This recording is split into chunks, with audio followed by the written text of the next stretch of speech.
never rests. Counting careless in the sky.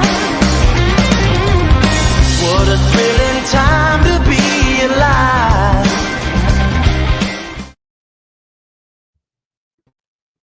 Good afternoon, everybody. Good evening.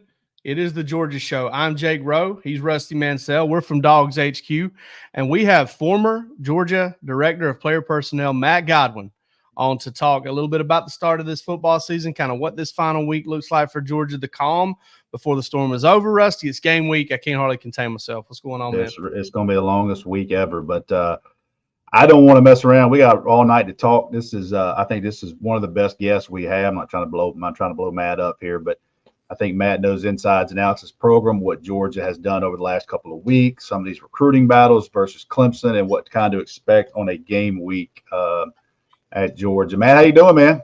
I'm good, guys. Thanks for having me on. You got your phone turned off? That was an all-timer when you think that thing kept going off that first time. Well, it's not my phone. That was my computer. But yeah, computer, yes. That iMessage, man. It's that iMessage. I even did a test before I came on. So, yeah, we're good. How? Let me ask you this: how's life treating you in Wheels Up? I know you're dealing with a lot of college coaches and other things, but how things going at Wheels Up? It's good. It's good. We got a busy fall ahead of us, so I'll be traveling around for work, also traveling around on the weekends, see some games. So it's all good. I mean, the company's growing and moving in the right direction, so it's fun to be a part of.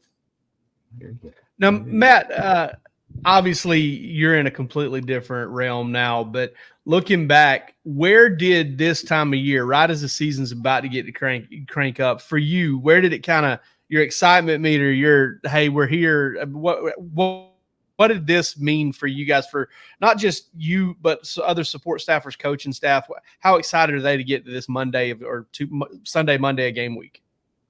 Yeah, I think everybody's excited, but I think it already kind of started. I think after that second scrimmage, it's kind of like, okay, you turn the page and you start really thinking about Clemson or your first opponent, whoever it is. You know, those first 2-3 weeks of camp, whatever, you're not so much thinking about individual opponents. It's just, you know, create competitive reps, physicality. You know, you're kind of building the core tenets of your team and your organization. And then after that second scrimmage, which I guess it took place the 17th, I want to say. That's when you really start, you know, the anticipation builds. And then, you know, for Clemson, with a big opponent like that, you know, we would normally start prep kind of the end of what last week would be. So the 22nd, the 23rd is probably when they started kind of really taking a deep dive. And, yeah, so, I mean, I think they're all revved up and ready to go. Let's dig into this a little bit, some of these recruiting battles. Let me do this. Let me start this topic because this is one of the last kids that you probably got a chance to see. Jared Curtis, young man out of Nashville, 2026 quarterback, verbally committed to Georgia. I got a chance to see him throw last week. And, Matt, I tried not to have like that, you know, that visit high. I tried not to have that. But after that first throw, I just started laughing. And I looked at the coach, and I was like, what the hell just happened? Like the first ball out of his hand, I don't think I've ever seen anything like that. You know, did you get a chance to see him in person before you were done? And what's your thoughts on him?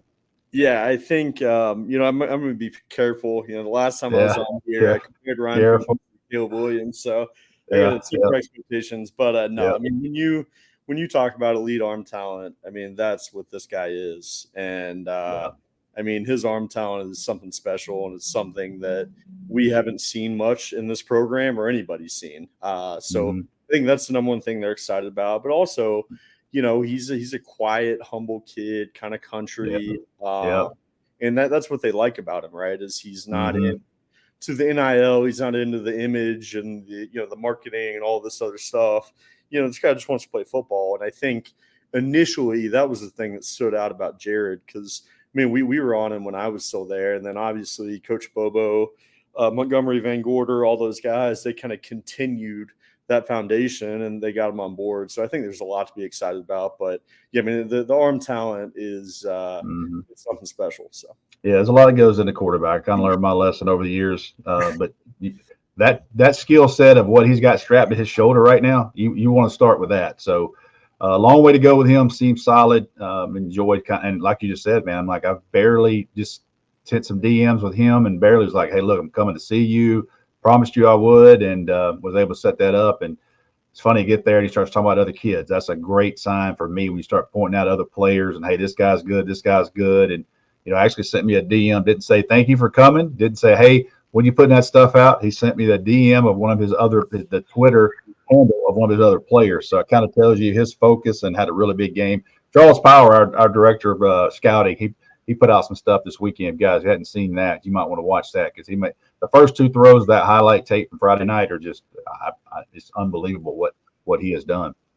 Yeah, and I'll just add, I won't name the source, but one of the coaches on staff told me that him throwing a deep ball looks like a jugs machine, launching. Yeah. So yeah. Yeah, the first ball he threw, I was like, what just happened? Like, did you sit in the coach's tournament and laugh? He goes, every college coach that comes through here has that same reaction. So I got it. Let's talk about this. And it ain't always, it's always kind of reality here. Georgia didn't win them all, but a guy that I know you scouted, a guy I know that you evaluated, a guy that Georgia coveted, they're going to face him this weekend in Barrett Carter, young man out of North Gwinnett High School. Pretty sure it got down to Georgia and Clemson. It was during that COVID year. It was kind of a weird deal. I actually broke his commitment on TV in his backyard. One of the weirdest things I've ever did. Great kid. Georgia's going to face him this weekend. What did you think about Barrett Carter and why is he such a high-level player? Yeah, I mean, when I think of Barrett Carter, the first 2 things that pop in my mind are instincts and character.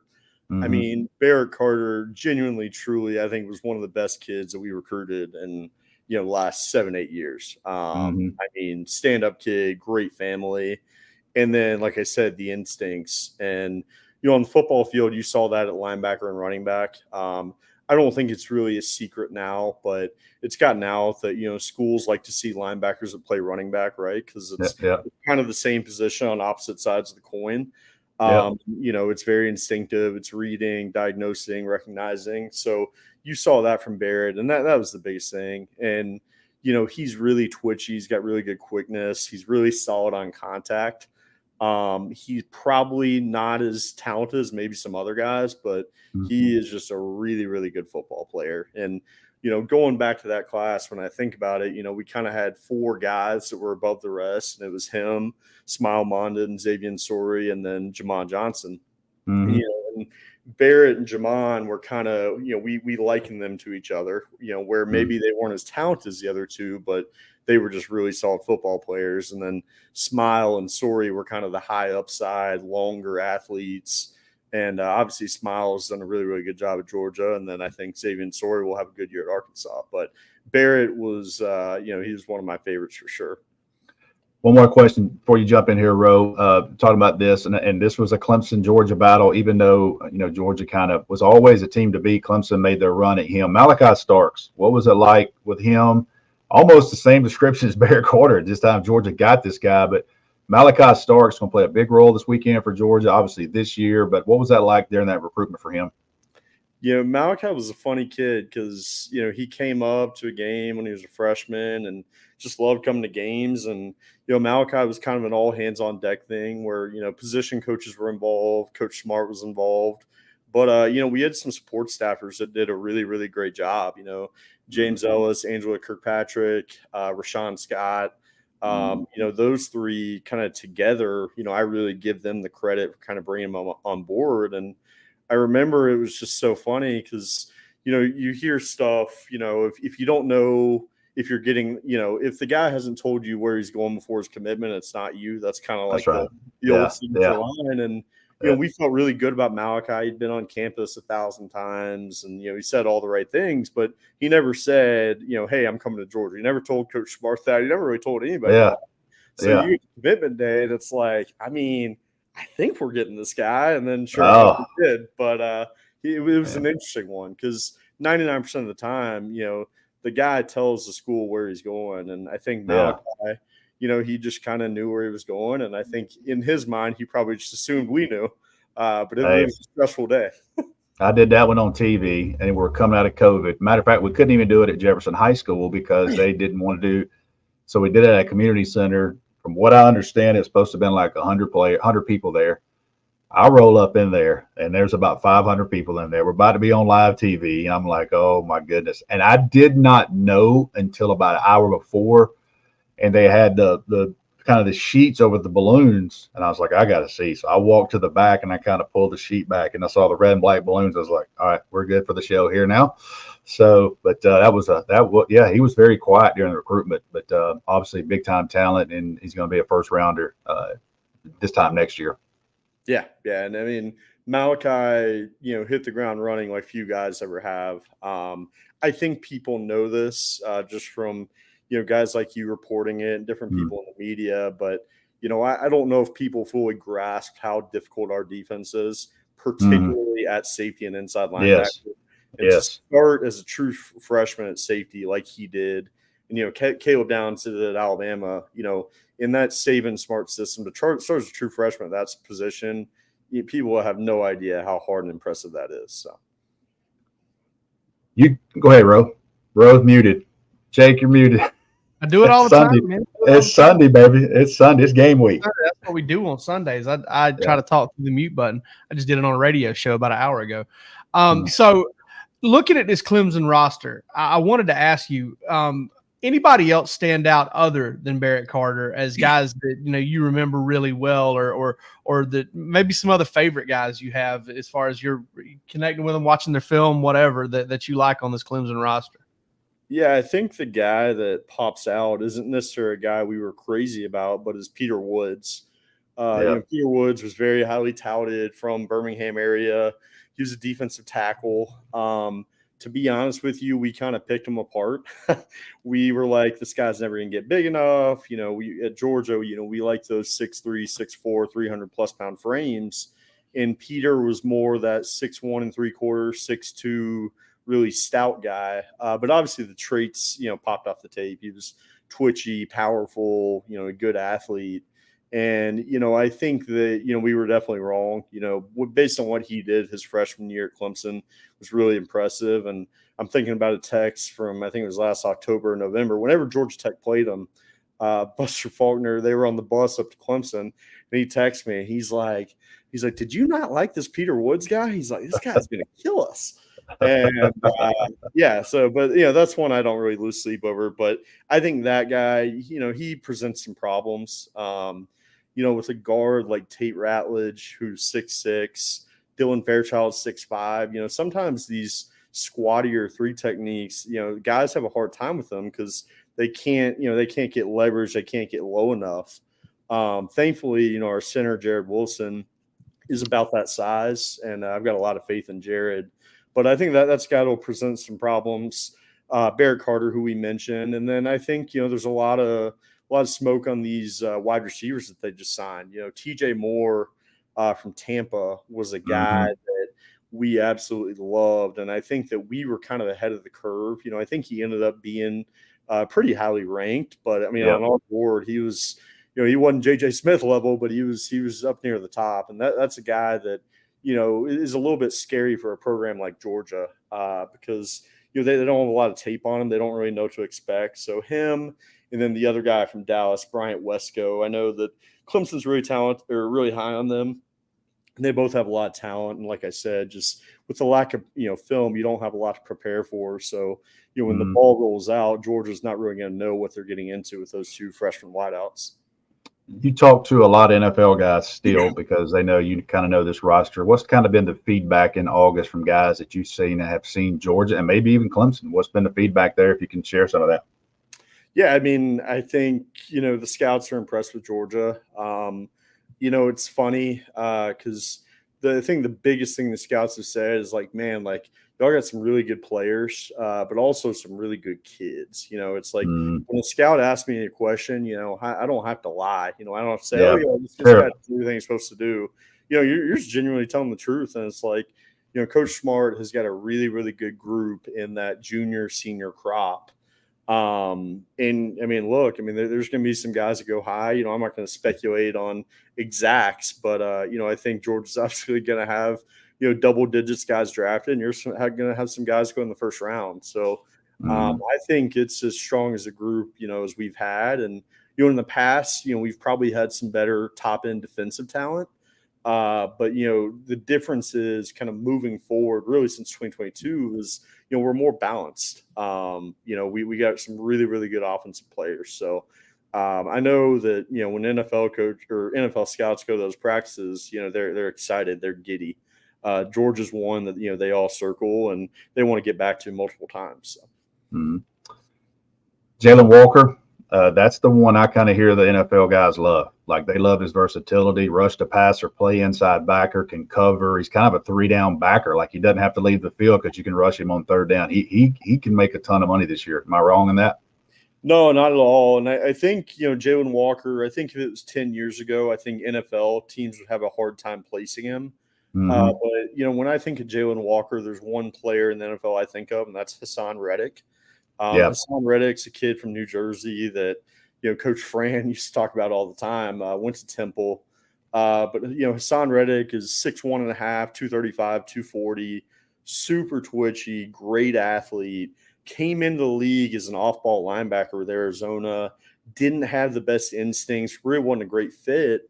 And then really it was the Eagles that kind of figured out, if we just cut this guy loose as a pass rusher, he's going to have a lot of value. So when I think of Jaylen, I think of exactly that, because, he's a great athlete and he's really developed as a rusher. I mean, towards the end of last season, if you just charted his one-on-one reps, it felt like he was winning more than he was losing.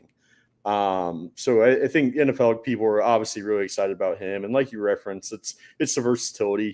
He can play kind of as an off-ball backer. He can play in coverage. He runs the twists and stunts great, which, that's what everybody does with the pressure game. So, and on top of all that, and I think I said this last year, great kid, great family. Jaylen Walker is the guy that's going to have a 12, 14-year NFL career and then go on and, be a governor or something. So, yeah.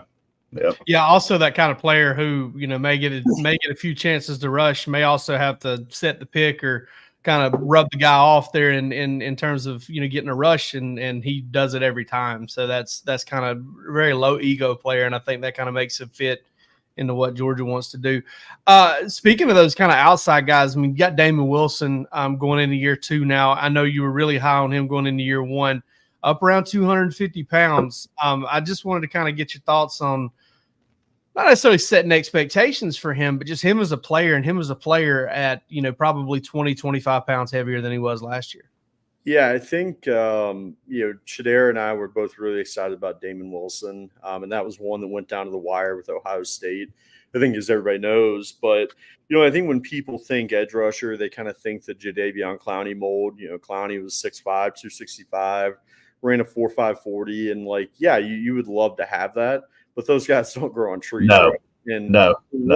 There's a few traits that you consistently see with really good edge rushers. And that's the twitch and the flexibility, and also the balance and the power.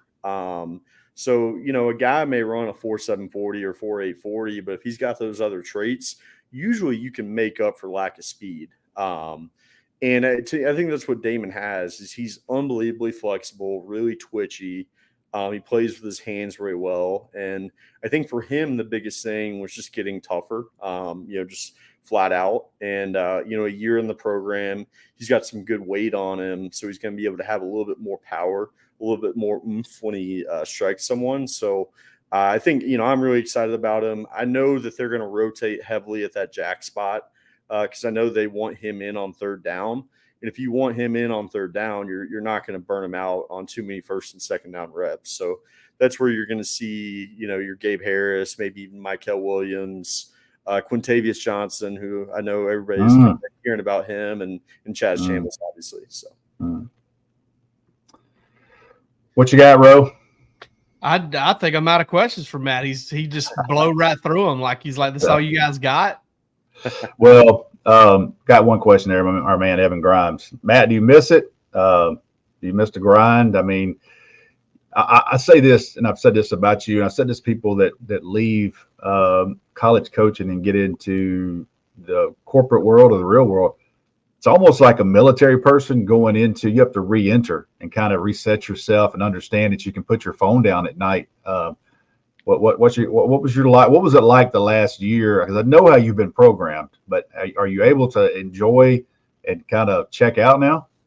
Yeah, it's the word you use, programmed, is right. So the last year has been about deprogramming, if you will. Yeah. But yeah, no, I think I'm really happy. I'm really comfortable.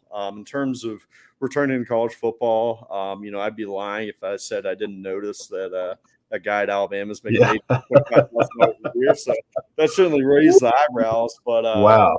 No, we'll see. I maintain a relationship with Coach Smart, a lot of those assistants. I talked to a lot of those guys and guys at other schools as well. Like I mentioned, Buster Faulkner, some other guys. So, I would never say never. But, at the end of the day, we did a lot of really good things at Georgia, and I'm happy I was a part of it. But, I'm definitely glad to be on the other side for now. So you're telling me you don't miss junior day? No, don't miss camp. So let me ask you this: I know the answer, but if they do away with the spring portal, like that's going to save a lot of coaches staying in college football, correct? Yeah, I think absolutely. I think that, frankly, the way things became was just not sustainable, right? Yeah. And I think, you'll still have a lot of coaches that want to go to the NFL. Because the NFL, while there are problems that you have to deal with, it's just a little bit of a different beast than it is down here. But the transfer portal stuff and the way they've modified the contact period, all that, it's made it more favorable for coaches and for organizations. It's just made it more practical, more realistic. I think, if you don't mind, if you just run through a week of a college coach, during the season, right? On Sunday, you get in about 9:30, 10:30 a.m. Some coaches may get in a little bit earlier. You're there till 10:30 p.m., maybe later. Monday, you're there at 7 a.m. You're there till 10 p.m. Tuesday, same thing. Wednesday is a little bit lighter. You get there at 7 a.m. You leave about 7 p.m. And then Thursday's the same. And then Friday and Saturday, you're in game mode. And it's that over and over and over. And, it's funny. I hear guys at my current job, they're like, oh my God, like I've worked 6 days in a row. And it's like, buddy, get you some June. June. Yeah. Let me ask you one last 6 straight weeks. 6 straight weeks. Yeah. Let me ask you months. Yeah. Let me ask you one last question, and we'll get you out of here. I got something to do tonight, I know. Am I wrong? And I've always been a proponent of this. I think it should be dead period in February. I think it should be dead period in March. I think it should be dead period in July. And then obviously August needs to be dead.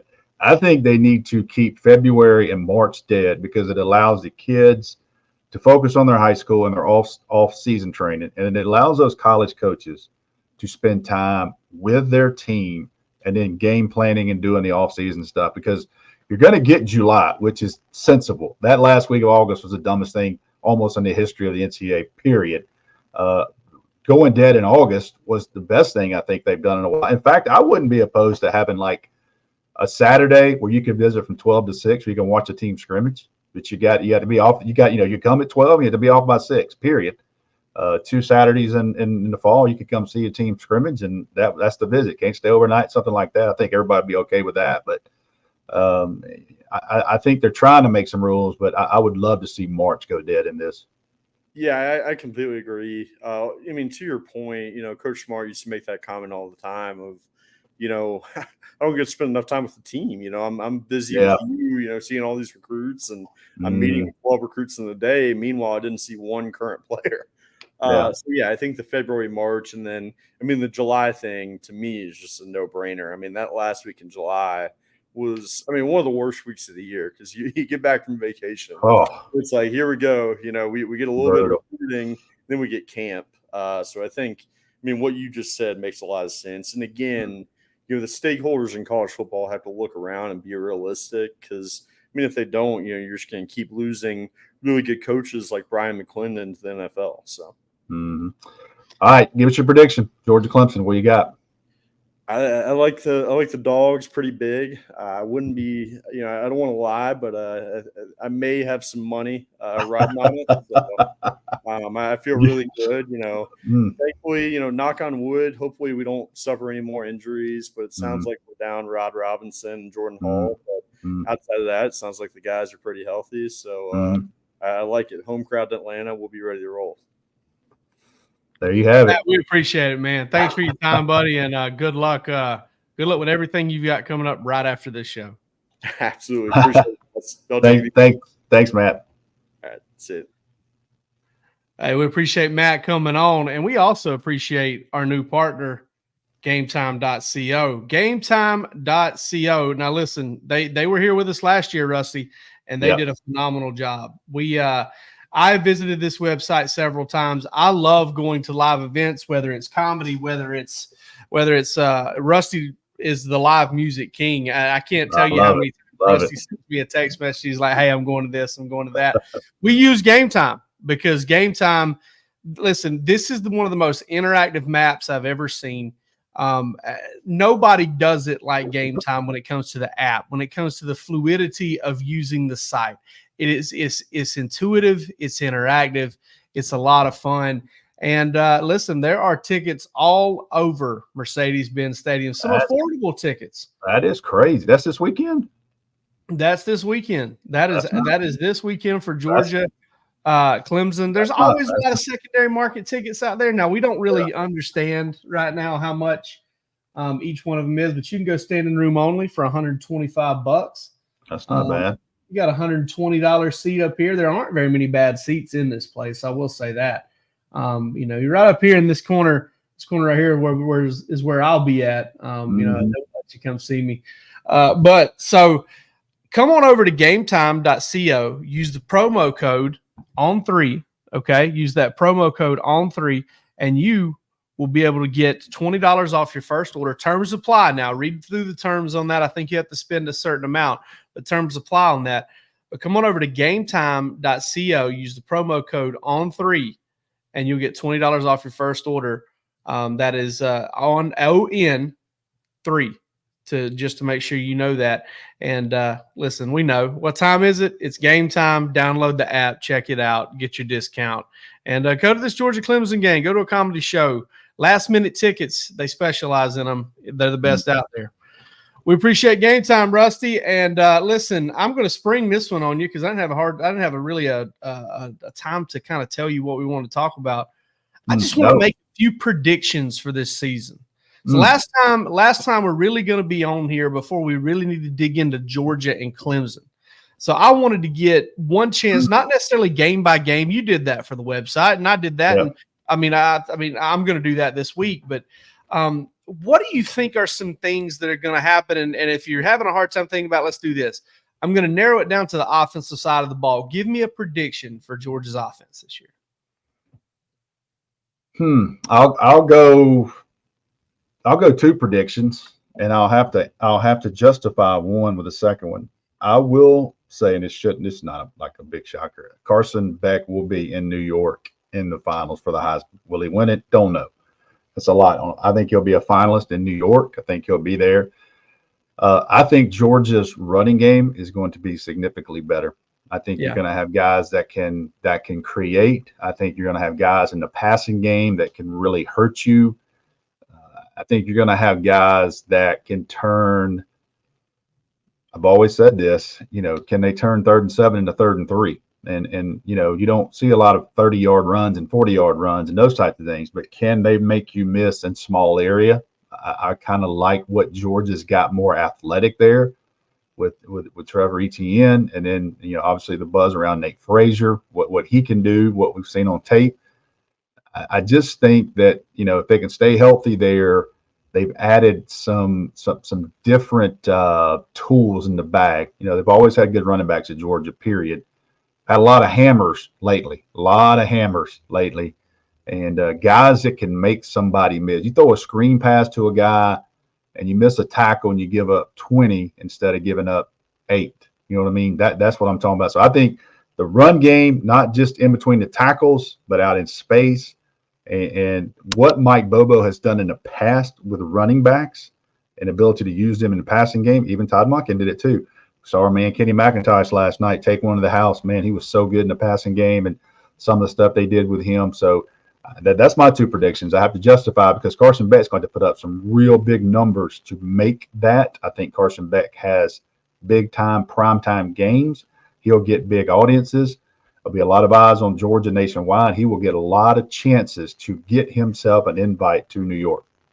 I'm going to tie those two together. I think Carson's success is greater this year because of those running backs, not because of the run game, Rusty, but because there are a couple of guys there, maybe 3, that he can check the football down to, and it's not 4 or 5, it's 15 to 20. It's, and I think that's something that Stetson really got into there with Kenny McIntosh. And, Mike Bobo did a phenomenal, if you look at Kenny McIntosh's season, just in terms of yards in 15 games, greatest receiving season for a Georgia running back in history. You look at yards per game, that goes all the way back to 2013 in Todd Gurley, because he only played in 10 games and was averaging something almost like 50 yards receiving a game. So that's something there too. But I think the success of one depends on the other there in the check down game and the play action game and all of that stuff. I'm going to predict it. I have a hard time doing this, man, but I'm going to do it because I don't think I ever have, maybe once or twice. I think Georgia hits 1,000-yard receiving this year. I think they've got 1,000-yard receiving. Who you got? And I think it's because there's enough games. And I think it's who is it? Who? Dom Lovett. I think it's going to be Dom Lovett. When Rusty, you know what I'm talking about when I say this. I didn't really want to come out and just say That's a big boy. That's a big boy prediction right there now. But let's talk about this. Okay. In that first scrimmage, Tate Ratledge played a series and then didn't do a whole lot else. And then Trevor Etienne played the first series, didn't do a whole lot else. And then Dominic Love did. Are you seeing a trend? That guy who they got plans for this guy. Not only that, at Rusty, out of all the spring, you remember all the receivers we heard about in the spring. You remember receivers we heard about this preseason camp. The one guy we never stopped hearing about was Dominic. And so I'm not saying it's going to be a monster 90 yards a game type season, but when you start looking into a 15-game season, Dom Lovett's been durable. He's shown that he can kind of stick in there and be that guy. I look at the durability. I look at the number of games Georgia's going to play, the fact that he's a big part of the plan. And, oh, by the way, I keep pointing back to this thing. In the games where Brock Bowers missed a significant amount of time or was out last year, Dom Lovett really stepped up his game. He was a much more of a dangerous over the middle threat in Georgia's offense when Bowers wasn't in there, because that was Bowers' job. He was the guy that kind of patrolled between the hash marks and up the seams. And now I think that's Lovett's place to play. I said this last week. You guys had interviews with him, and Palmer had those, and you had those for the site. I got a chance to actually meet him last week doing some stuff for DJ Shockley, who was out of town for the Falcons. So filled in for him, did an interview with Dominic Lovett in person, and man, you talking about a sharp guy, and you talking about somebody that freaking loves the Georgia fan base. I said, look, what would you tell the Georgia fans? And he was like, man, I don't even know where to start. Like, I love y'all. This place is crazy. We appreciate, he said, you don't realize, but we know Georgia fans are going to show up wherever we are, and they're going to be loud, and they're going to be rocking. And I asked him, I said, who's the best team? It was a great answer. Maybe I shouldn't give this before this interview plays, but I will. I said, who's the best team you ever played against? And he said, Georgia. And I thought, damn, that's a pretty good answer. I forgot to kind of say that, but he was like, man, we played Georgia when I was in Missouri. It was like they were they're big and as fast as you thought. So you kind of you hope for this young man that he gets that. That's listen, he's going to get his targets. It's going to be one of those things too, Jake. If he were to get to that tells you had a really good yard after catch stuff, because he gets chances in the slot to catch the ball on a run. He gets chances to do things. They're going to find ways to get the ball to him as much as possible. And he is an impressive young man. I'll be honest with you, didn't know a ton about him until I sat down with him for about 10 minutes. And he is a sharp dude. He freaking loves playing for Georgia Bulldogs. He loves his fan base. It's crazy. You're on mute, Jake. Yeah, and like you said, that's he's really sharp. He's really sharp. Yeah. And that's him. I mean, he picked up on that offense quickly enough to become kind of the second leading receiver in year one. That's not really easy to do. You never really heard anything about him picking up the offense. I think he's going to know it better and kind of be a bigger deal for Georgia this year. And I think he ultimately ends up being the guy. So, all right, let's talk about the defensive side of the ball. Give me a prediction for that side of the ball.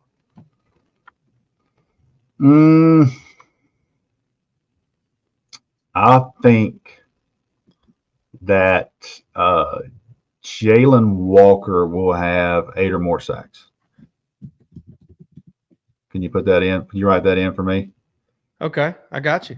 I think Jaylen Walker, and I think what Matt Godwin said too about Damon Wilson. I think Damon Wilson's gonna be a lot of a part of that, especially third down stuff. But I think Jaylen Walker.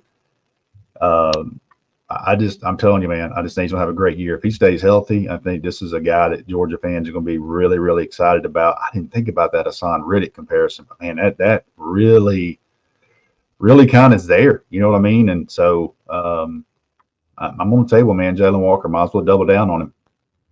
Yeah, I like that one too. I think that he is going to have a high number of sacks. Another guy that I think is going to kind of come out of nowhere as a pass rusher for Georgia this year is Gabe Harris. I think his twitch and his ability to kind of bring that from the inside and maybe get some good matchups from a little further inside the tackle, maybe in some pass rush situations, especially with the early down snaps that he's going to get. I think Gabe Harris is a guy that can kind of come out of nowhere a little bit and put up some numbers. Maybe not high tackle numbers, high snap numbers, but high, kind of behind the line of scrimmage types of numbers. I like that one too. I am going to predict that this one's tough. This was tough for me because I bounced around to a lot of different places on this. I think this is a breakout season for Kristen Miller. I just think that this is kind of an all SEC announce your presence. Maybe the last time he plays at Georgia type season. Yeah. You just he's in the best shape he's been in since he's been at Georgia. We've talked about him on the show. Had a great offseason. Yeah, and he's got a year under his belt. He did some impressive things last year. You go back to the Auburn game, and some of the things he did at nose in that game really helped Georgia win that game. And then you go back to the SEC championship game, the tackle for loss he had against Alabama early in that game, kind of stopped the drive all by itself. I think he can be that kind of player for Georgia. I'm talking like, right up there around double digits tackle for a loss. Yeah. He flashes. Like when he makes a play, like he almost takes the handoff type guy. You know what I mean? Wins like big. He wins his rep big plays. Yeah. When he wins it, like he's in the backfield, like the running back don't get going downhill because he's to the ground, especially against Alabama made that play. I forgot about the Auburn stuff, but I've watched him for a long time. I felt like everything there is right for him, and man, that's a good pick. That'd be great. That'd be great news for Georgia. If this guy was, let him in TFLs. Absolutely. Hey, listen, we got another guy we need to talk about here on the show, Rusty. It is our man Andy Ludy over at MyPerfectFranchise.net. Listen, you may be a displaced corporate executive. You may be an experienced entrepreneur, and you just want to diversify. Well, MyPerfectFranchise.net is the place you need to turn. Andy Ludy is a franchise veteran. He's owned multiple businesses. He's a businessman. He's a teacher. He's a consultant, and he loves sports. He loves some college football. And Andy can help you live your American dream. Going over to MyPerfectFranchise.com, reach out to Andy, and he can help you realize, hey, I can do more. I can get more going. And that's your guy, Andy Ludy over at MyPerfectFranchise.net, value partner of Dawgs HQ. Rusty, we had a couple of questions here that I really wanted to get to. Ultimately, this one caught me the most. Who do you think fills in at safety opposite Starks, and who will be the second cornerback? And I want us to end on this question tonight, Rusty, because that second question is so fascinating to me. I know there's a lot of ways we probably shouldn't talk about this thing. I think all three of them are going to play. I think, Ellis Robinson, Julian Humphrey, Daniel Harris, I think all three of them are going to play. I think as the season goes on, they might try to whittle it down to a couple of guys, but I don't think they ever play less than two guys at the position. And I think we all know the reason why is, you got to play cornerbacks. You got to keep guys ready. You got to keep guys around. And I think getting those cornerbacks as involved as they possibly can is a big priority for the staff. And the good news is, Rusty, you hear a lot of good things about all of them. You think they can all do the job. Yeah, I mean, the one thing I'm confident in Georgia with Kirby Smart, and just to be honest with you, I'll say this, because the two common denominators really for a while now have been Will Muschamp and Kirby Smart that have been involved with the DBs, and don't think that Kirby Smart's not involved with the DBs. We've had if you're hiring the right guys, you lose sometimes. You know, they've had 3 or 4 defensive back guys that's went on and went other places and done other things. But the common denominator for the last 3 to 4 years being Will Muschamp, even when Will was off the field. Will Muschamp and Kirby Smart, they have boxes that they want. And to be able to play, and Glenn Schumann's involved with that evaluation as well, they have parameters that you just about have to be to play defensive back for them. And you're going to be a certain length, you're going to have a certain wingspan, and you're going to be able to run a certain amount. And they're going to work you out too. They're going to work you out. I'm telling you right now, nobody talks about it enough, but Kamari Lassiter shut down Luther Burden. Like, he caught a touchdown pass in that first drive, which was on I think it was on Dalen Everett, but it was on really good coverage. He just made a play, and it was a good ball. The rest of the game, his ass got locked down. And to look what Kamari Lassiter is doing for the Texans, like, he's the buzz of their camp. That's one of the best teams on paper in the NFL. And you know what everybody's talking about? This rookie corner from Georgia. Even the other players are tweeting about him. Had Kamari Lassiter ran in Indianapolis, and I don't make the decisions, and I don't know what his health was, but had he ran in Indianapolis on that fast turf, he would have been a first-round draft pick. He didn't. He was unable for whatever reason. So getting back to that, I'm confident in whoever Georgia puts at corner is going to be a really good player, and I think they've got several of them, and they got what some people think Ellis Robinson, who was might have been the best player in America last year, regardless of position. So, you know, with those things, I just feel like that. I feel like I'm confident there, and I'm certain what you're talking about. They're going to play multiple guys, and they're going to have multiple guys that can play at a high level. I feel that way too about that position, Rusty, and it's one of the reasons why I've never, despite the fact that you're having to replace a guy like Kamari Lassiter, I've never been really worried about it. I just knew that they would have enough guys to compete. It's a little thinner at safety. I mean, obviously, I think Dan Jackson's going to start the season there. I think KJ Bolden's going to absolutely be a factor, and that's just kind of the way that's going to be. And I think it's going to play itself out in real time because KJ Bolden, I have a feeling that Kirby's going to kind of treat KJ Bolden like the starting pitcher in Game 6 or elimination game in the playoffs. Is not necessarily you're going to pull him at the first sign of adversity, but you're going to want to have him kind of in and out of the game a little bit early in his career so that you can talk to him, so that you can kind of get through to him when he does mess up and they don't exploit it. All right, let's get him off the field. Let's talk to him real quick, kind of let him know what we're doing here, that type of thing. But I do believe, you know, Dan Jackson is going to be a factor. I believe KJ is going to be a factor. I think Ja'Cory Thomas is probably going to be a factor, probably a bigger factor than most of us think. We all know you come down to that first game, Rusty. Who's it going to be, you think, this year that plays probably 20 more snaps than we ever thought he would play in this game, you know? And I think that kind of guy, you're looking at a Ja'Cory Thomas or one of those guys that you perceived as maybe the 6th wideout on the roster or something like that. But I think that safety is kind of working itself out in real time. It's going to do that throughout the season. And long term, I like KJ's chances, but Dan Jackson's going to be a factor all year. Yeah, Dan Jackson, they're like Matt Godwin just said, if you're going to play inside backer or you're going to play safety in this defense, it's very complicated. It's very complicated. What Malachi Starks did is rare. So you heard Matt say that. And the Dan Jackson Malachi Starks beat out in 2022 is a different Dan Jackson than the one we're seeing now, because he's got a lot more experience. He's actually played a lot of really valuable football for Georgia. It's just a different situation.